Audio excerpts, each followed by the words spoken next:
I want to begin today with a subject that is, at this precise moment, one of the most consequential and most rapidly developing situations in international affairs. I am referring to what is happening in the Strait of Hormuz, a narrow waterway that most people, if they are honest, could not locate precisely on a map, but that is currently at the center of a confrontation whose implications extend far beyond the Middle East and far beyond the immediate parties involved. I have been following these developments with considerable attention over the past several days, and I want to share with you today what I consider the most important observations that a careful reading of the available evidence supports. Let me begin with the basic facts, because I think clarity about what is actually happening is essential before one can say anything useful about what it means. The United States military, according to reporting from multiple credible sources, including NPR and CNN, has in the past 48 hours fired on Iranian forces in the Strait of Hormuz, sinking 6 small boats that American commanders said were targeting civilian vessels. 2 American-flagged merchant ships have successfully transited the strait as part of a new American initiative to reopen the waterway, which has been effectively closed to normal commercial traffic since the conflict began. At the same time, the United Arab Emirates, a key American ally, has said it came under attack from Iran for the first time since a fragile ceasefire took hold in early April, with the UAE Defense Ministry saying its air defenses had engaged 15 missiles and 4 drones fired by Iran, and authorities in the eastern emirate of Fujairah saying 1 drone sparked a fire at a key oil facility, wounding 3 Indian nationals. Now, I want to pause on these facts for a moment because I think they require careful interpretation rather than simply being reported as a sequence of events. What we are witnessing in the Strait of Hormuz is not, in my assessment, simply a military confrontation between 2 adversaries over a shipping lane. It is something considerably more significant. It is a contest over the fundamental question of who controls one of the most strategically important waterways in the world, and by extension, who controls the economic leverage that control of that waterway provides. And I think understanding that deeper contest is essential to understanding why this situation is developing as it is and where it is likely to go. Let me provide some context that I think is essential and that is frequently absent from the breathless, day-to-day coverage of these events. The Strait of Hormuz is just 21 miles wide at its narrowest point. 21 miles. That is a remarkably small distance when one considers that through this narrow passage flows approximately 20% of the world's globally traded oil and gas. There is no viable alternative route for this volume of energy. The pipelines that exist to partially bypass the strait have limited capacity and cannot substitute for maritime transit at scale. This geographical reality gives Iran, which controls a long stretch of coastline along the northern shore of the strait, a form of structural leverage over the global energy system that no amount of American military pressure can simply eliminate. Iran can reach all of the strait and its approaches with cruise missiles, and can also target vessels with longer-range missiles, drones, fast attack craft, and mines. This is not a theoretical capability. It is being demonstrated in real time. I want to say something about the American attempt to reopen the strait because I think it deserves more careful analysis than it has received. The United States has announced what it describes as a protected shipping route through the strait, running through the territorial waters of Oman to the south of the Iranian-controlled northern route. So far, only 2 merchant ships are known to have passed this new American guarded route. 2 ships. In a waterway that under normal circumstances handles enormous volumes of commercial traffic daily. I find this figure, 2 ships, to be one of the most telling indicators of the actual state of the situation. It tells us that despite American military presence, despite the announced protection initiative, the commercial shipping industry does not yet regard the American guarded route as reliably safe. Hapag-Lloyd, one of the world's largest container shipping companies, said its risk assessment remains unchanged and that transits through the strait are for the moment not possible for its ships. When one of the world's largest shipping companies says transit is not possible, that is a significant statement about the effectiveness of the American Protection Initiative. Now, I want to turn to the diplomatic dimension of this situation because I think it is inseparable from the military dimension and because it reveals something important about the fundamental difficulty of resolving this confrontation. Iran has submitted a 14-point proposal for ending the war, handed over through a Pakistani intermediary, which calls for ending the war on all fronts, including Lebanon, lifting sanctions, ending the blockade, and withdrawing American forces from the region. This is a real proposal, submitted through real diplomatic channels, and I think it deserves serious analytical attention rather than simple dismissal. Trump said he would soon review the plan, but that he cannot imagine it would be acceptable because Iran has not yet paid a big enough price for what they have done to humanity and the world over the last 47 years. I want to reflect on that statement carefully because I think it reveals something important about the gap between the 2 sides that makes resolution of this confrontation so difficult. The American position, as expressed by the president, is essentially that Iran must pay a price, must suffer sufficiently before any negotiated settlement can be acceptable. The Iranian position, as expressed in their 14-point proposal, is that the war should end, sanctions should be lifted, and the fundamental issues, including the nuclear question, should be addressed through negotiation rather than through continued coercion. These are not simply different negotiating positions on specific issues. They reflect fundamentally different understandings of what this confrontation is about and what an acceptable resolution looks like. From the American perspective, as I understand it, Iran is a state that has defied American power and American demands for decades, and any settlement that does not include meaningful Iranian concessions, particularly on the nuclear question, would represent a failure that American domestic politics cannot absorb. Washington wants Tehran to give up its stockpile of more than 400 kilograms of highly enriched uranium, which the United States says could be used to make a bomb. This is a real and legitimate concern from a non-proliferation perspective, and I do not want to minimize it. The accumulation of highly enriched uranium at this scale is genuinely significant from a technical standpoint. From the Iranian perspective, however, the situation looks quite different. Iran says its nuclear program is peaceful, though it is willing to discuss some curbs in return for the lifting of sanctions, as it had accepted in the 2015 deal that Trump abandoned. And here I think it is important to note something that tends to get lost in current commentary. Iran did accept significant constraints on its nuclear program in 2015. It complied with those constraints. The International Atomic Energy Agency certified that compliance repeatedly, and the agreement was abandoned not because Iran violated it, but because the American administration decided that it was insufficient. From Tehran's perspective, this history is not ancient. It is very recent, and it shapes Iranian assessments of what American diplomatic commitments are actually worth in a very direct way. Now, I want to turn to something that I consider the most important practical dimension of the current situation, which is the economic impact of the Strait of Hormuz closure on the broader global economy, because I think this dimension, the consequences for ordinary people in countries that have no direct stake in this confrontation, deserves considerably more attention than it receives in coverage that focuses primarily on the military and diplomatic maneuvering between Washington and Tehran. The disruption of the waterway has squeezed countries in Europe and Asia that depend on Persian Gulf oil and gas, raising prices far beyond the region. This is not an abstraction. This is a real economic consequence being felt by real people, in European households facing higher energy bills, in Asian manufacturers facing higher input costs, in developing countries facing inflationary pressures that their governments are poorly equipped to manage. I want to be specific about what this means because I think specificity matters here. When the Strait of Hormuz is effectively closed to normal commercial traffic, as it currently is, with major shipping companies saying transit is not possible, the global oil market loses access to a significant portion of its normal supply. This creates upward pressure on oil prices globally. Higher oil prices translate into higher energy costs for consumers and businesses everywhere. Higher energy costs translate into broader inflationary pressure, and broader inflationary pressure falls most heavily on the populations least able to absorb it. Lower-income households in wealthy countries and ordinary citizens in developing countries who spend a higher proportion of their incomes on energy and food. Trump is under domestic pressure to break Iran's hold on the Strait of Hormuz, which has choked off 20% of the world's oil and gas supplies and pushed up American gasoline prices, with his Republican Party facing the risk of a voter backlash over higher prices in midterm congressional elections in November. This domestic political pressure is real, and it is shaping American decision-making in ways that are not always consistent with careful strategic planning. Now I want to address something that I think is genuinely important for understanding where this situation goes from here, and that requires stepping back from the day-to-day developments to consider the broader strategic picture. The United States and Iran are currently in what I would describe as a fragile and unstable equilibrium.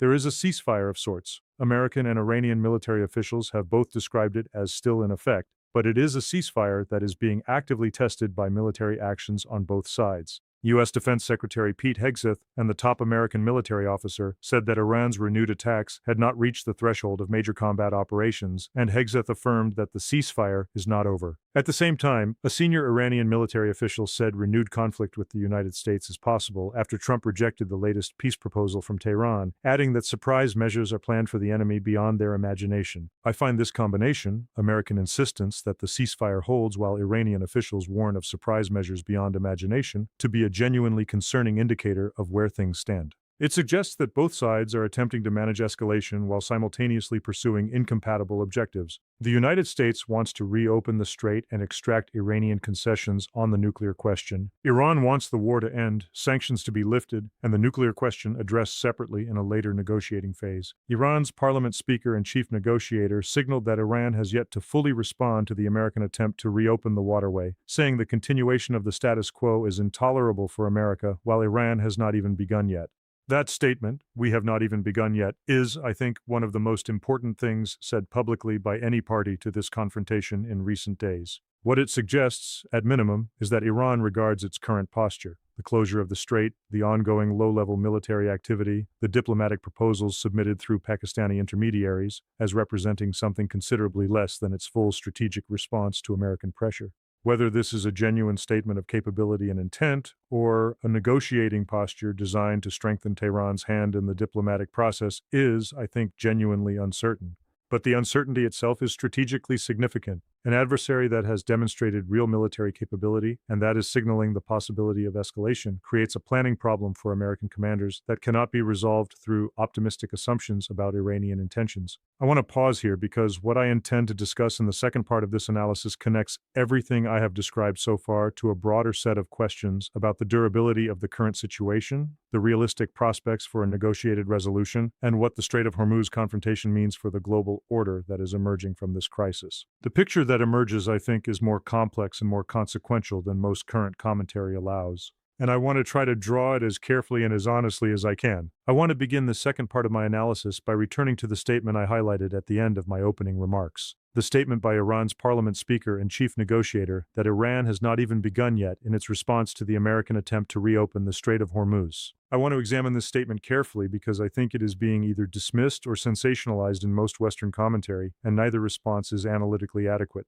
The dismissal, the view that this is simply rhetoric designed for domestic Iranian consumption, ignores the fact that Iran has demonstrated real military capability in this confrontation and has every incentive to be precise rather than merely rhetorical in its public communications about that capability. The sensationalization, the view that this signals imminent catastrophic escalation, ignores the fact that Iran has also demonstrated considerable strategic discipline in calibrating its responses to avoid crossing thresholds that would invite overwhelming American retaliation. The truth, I think, lies somewhere between these extremes, and finding it requires careful analysis rather than reflexive reaction. Let me begin with what I consider the most important strategic reality of the current situation, which is the question of what Iran actually controls in and around the Strait of Hormuz and what that control means practically for the American effort to reopen the waterway. Iran has the capability to reach all of the strait and its approaches with cruise missiles, and can also target vessels with longer-range missiles, drones, fast attack craft, and mines. This is a layered capability.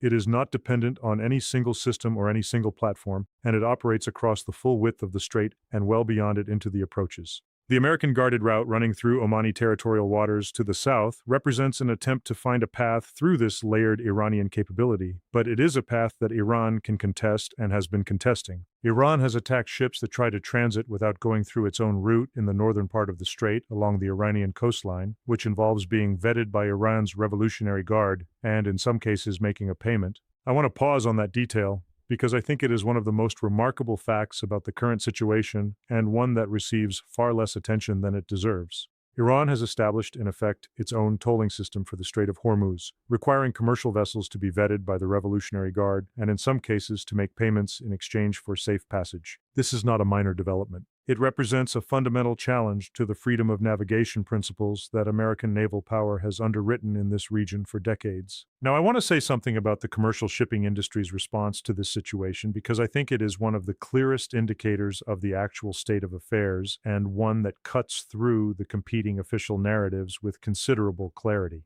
Hapag-Lloyd, one of the world's largest container shipping companies, said its risk assessment remains unchanged and that transits through the strait are for the moment not possible for its ships. For shipping companies and insurance companies, they still have to wait and see how this plays out, according to Torbjorn Soltvedt, principal Middle East analyst at risk intelligence company Verisk Maplecroft. I have considerable respect for the judgments of commercial shipping companies on questions of navigational safety because these companies have no ideological stake in the outcome of this confrontation. They have a straightforward financial interest in accurate risk assessment.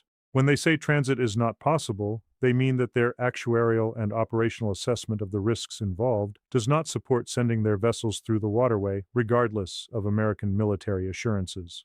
That assessment, made by professionals whose livelihoods depend on getting it right, tells us something important about the gap between American official optimism about the reopening initiative and the reality on the water. Let me turn now to the diplomatic situation, because I think the current state of negotiations, or more precisely, the current state of failed negotiations, is essential to understanding where this confrontation is heading. Iran has submitted its 14-point proposal through a Pakistani intermediary, and Iranian state media reported that Washington conveyed its response to Iran's proposal via Pakistan, with Tehran now reviewing it.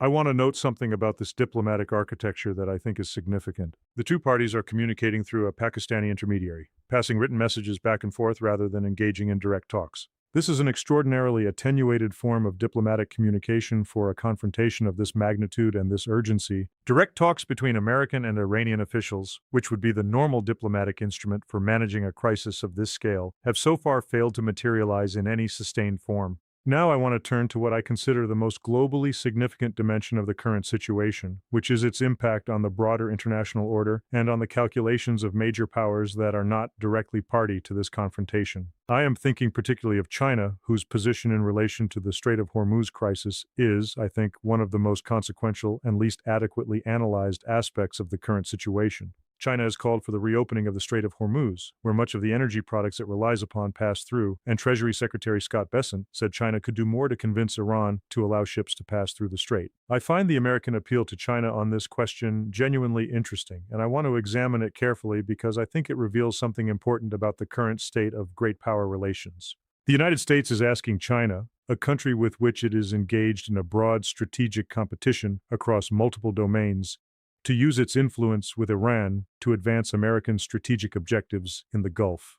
This is a remarkable request, and I think it deserves more analytical attention than it has received. China has genuine economic interests in open navigation through the Strait of Hormuz. Chinese manufacturing depends on reliable access to Gulf energy supplies, and the current disruption is genuinely costly for China economically. At the same time, China has strategic interests in the erosion of American dominance in the Gulf region, and an Iran that successfully resists American military and economic pressure serves those strategic interests in ways that an Iran that capitulates to American demands does not. Navigating between these two sets of interests, the economic interest in open navigation and the strategic interest in American difficulties, is, I think, one of the central challenges of Chinese foreign policy at this moment. And how Beijing resolves that navigation will have significant consequences for the trajectory of the Strait of Hormuz crisis. I want to address something now that I consider important and that I think is being insufficiently discussed in current commentary. The Strait of Hormuz crisis is not only a military and diplomatic confrontation, it is also an economic confrontation with genuinely global consequences. The disruption has choked off 20% of the world's oil and gas supplies and pushed up American gasoline prices, with Trump under domestic pressure and his Republican Party facing the risk of a voter backlash over higher prices in midterm congressional elections in November. I want to develop this point because I think the domestic American political dimension of this confrontation is one of the most important and least discussed factors shaping its trajectory. American presidents, whatever their strategic vision, operate within the constraints of domestic politics. The midterm congressional elections in November represent a real and proximate deadline for the Trump administration's Iran policy. Higher gasoline prices, the most visible and most politically salient consequence of the Strait of Hormuz closure for ordinary American voters, create pressure on the administration to resolve the confrontation in a way that restores normal energy flows before those elections. This pressure is real, and it is likely shaping American decision-making in ways that are not always consistent with optimal long-term strategic planning. It creates an incentive for the administration to achieve visible results, the reopening of the strait, the restoration of lower energy prices, on a timeline driven by electoral considerations rather than by the underlying logic of the strategic situation. And that tension between electoral timelines and strategic realities is, I think, one of the factors that makes this confrontation particularly difficult to manage. Now, I want to say something about the broader regional consequences of what is happening because I think they are significant and deserve attention. The UAE has condemned what it called renewed, treacherous Iranian aggression and called for an immediate halt to the attacks, with 4 missile alerts issued on Monday, urging UAE residents to find shelter, the first such alert since the ceasefire began nearly a month ago, and commercial planes bound for the UAE turned around mid-air. I want to pause on that image, commercial aircraft turning around midair because of missile alerts over the UAE, because I think it captures something important about the human reality of this confrontation that tends to get lost in the abstract language of strategic analysis. The UAE is home to some of the world's busiest aviation hubs. Dubai and Abu Dhabi handle enormous volumes of international air traffic. The disruption of normal aviation operations there has consequences for millions of travelers and for the broader regional economy that extend well beyond the immediate military confrontation. The Gulf states more broadly are in a genuinely difficult position in this confrontation. They host American military bases and have long-standing security relationships with Washington. They are also deeply economically integrated with Iran through trade, financial flows, and the shared dependence on Gulf energy infrastructure. And they are physically vulnerable to Iranian military action in ways that their American patron cannot fully protect them against, as the UAE attacks have demonstrated. This vulnerability creates incentives for Gulf state governments to pursue their own diplomatic channels with Tehran, to maintain lines of communication, and to avoid being drawn too deeply into a confrontation whose escalation could impose costs on them that no American security guarantee can fully offset. The most important structural question, the one that will ultimately determine the trajectory of this confrontation over a longer time horizon, is whether a diplomatic framework can be found that addresses the core interests of both sides without requiring either to accept what it regards as fundamental capitulation. I have described the current gap between the two positions, and I want to be honest that I do not see an obvious bridge across that gap at this moment. The American insistence on addressing the nuclear question as a precondition for ending the war, and the Iranian insistence on ending the war as a precondition for addressing the nuclear question, represent a genuine sequencing impasse that has so far resisted resolution. Pakistan's role as intermediary is valuable, but intermediaries can only facilitate communication. They cannot substitute for the political will on both sides to make the compromises that a genuine settlement requires. What I think is most important to understand as we try to make sense of this rapidly evolving situation is that the Strait of Hormuz confrontation is not simply a military or diplomatic crisis. It is a stress test of the international order, of the assumptions, the institutions, and the power relationships that have structured international relations in the Gulf region for decades. The outcome of that stress test will send signals about the limits of American military power, about the effectiveness of Iranian strategic resistance, about the role of China and other major powers in managing regional conflicts that will shape international behavior far beyond the Middle East and far beyond this particular confrontation. I have tried throughout this analysis to be as honest and as careful as I can about what the available evidence actually shows, and to distinguish clearly between verified facts and analytical inferences. These are difficult and rapidly changing circumstances, and I want to maintain appropriate humility about the limits of what any outside analyst can know with confidence. But I think the broad picture I have tried to draw of a confrontation whose stakes extend well beyond its immediate participants, whose resolution requires diplomatic creativity and political courage that are not yet visible on either side, and whose management has real and serious consequences for the global economy and the global order, is one that deserves serious and sustained attention from anyone who cares about the stability of international affairs. Thank you for your attention. I hope these remarks have been of some use.